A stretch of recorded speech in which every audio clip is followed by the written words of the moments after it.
right, and this is She Geek.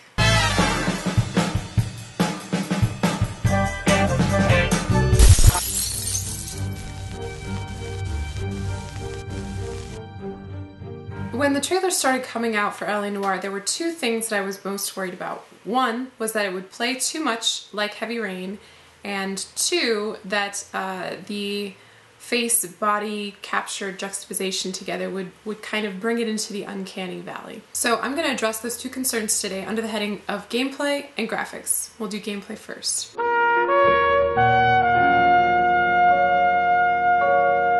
Someone on Twitter earlier today called LA Noire the return of the adventure game. This is especially nostalgic for me because those old text adventures and point and clicks were a huge part of my gaming experience growing up as a kid.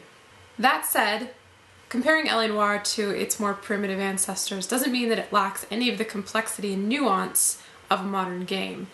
It's easy to say that this game is like Heavy Rain meets Grand Theft Auto. It's also not totally correct. It's like Grand Theft Auto in that you drive a car from mission to mission across the town, and you can hit pedestrians, which I found out I am the worst driver. Also, there are chase scenes by car and on foot, and there are fights both with fists and guns.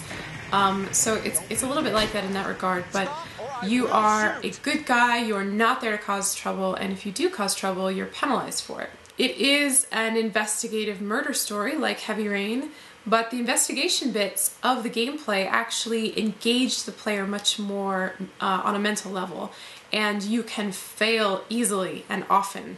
Trust me. This is actually one of the more challenging parts of the game. When you start out as a homicide detective, which is essentially just after tutorial land, the kid gloves are off and you can actually fail in your interrogations. After each segment of questioning, the game tells you how many questions you got right, which basically means you got your person of interest to confess more information. Then it doesn't tell you the right answers to the ones that you got wrong. You don't know. And you don't get to redo them until you play through the game again. I have failed my fair share of investigations since starting this game. Let me just tell you. But what is so cool about this is that you actually get better. Your computer-programmed character doesn't get better. You do. You learn as a person to discover the differences between lies and fibs and truths on the faces of the people that you're interrogating. You start to remember the details of the evidence that you're collecting better so that you can more effectively throw it in their faces. This is actually where the adventure game gets resurrected, but the stakes are much higher because you can't just brute force your way through these interrogations by showing your clue one after the other to the person in the hopes that you'll get the response that you're looking for. You get one shot and that's it. This is a good segue into the graphics, which were my other concern.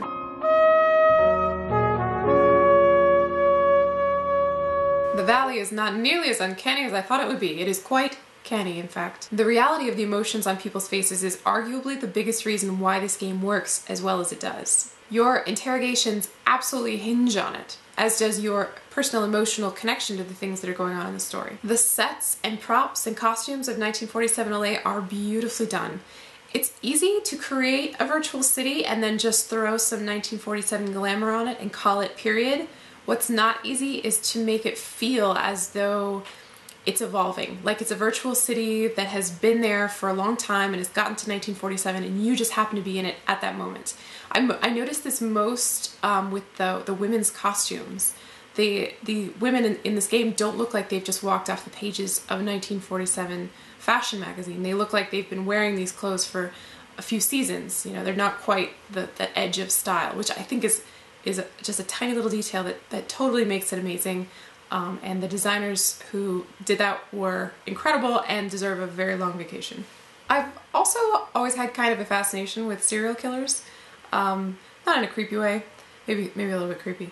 But this game has like an extra RPG element for me because I can pretend to be a detective who's actually investigating a criminal psychology of this magnitude, which is super duper cool. And like meta nerdy. I'm not sorry. I'd say the biggest criticism I have of it is that just like the last few Rockstar games that have come out, maneuvering your character on foot is a little bit crotchety. And there's some issues with the sound.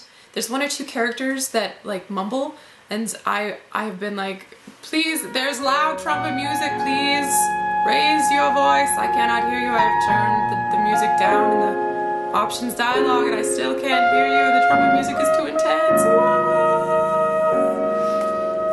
Approximately. That's my show. I'm gonna get back to my LA Noire now. Make sure you follow me on Twitter and Facebook at She Geek Show. Leave me a comment on this video telling me whether you're planning to get LA Noire, or if you already have it, tell me your very favorite thing about it so far.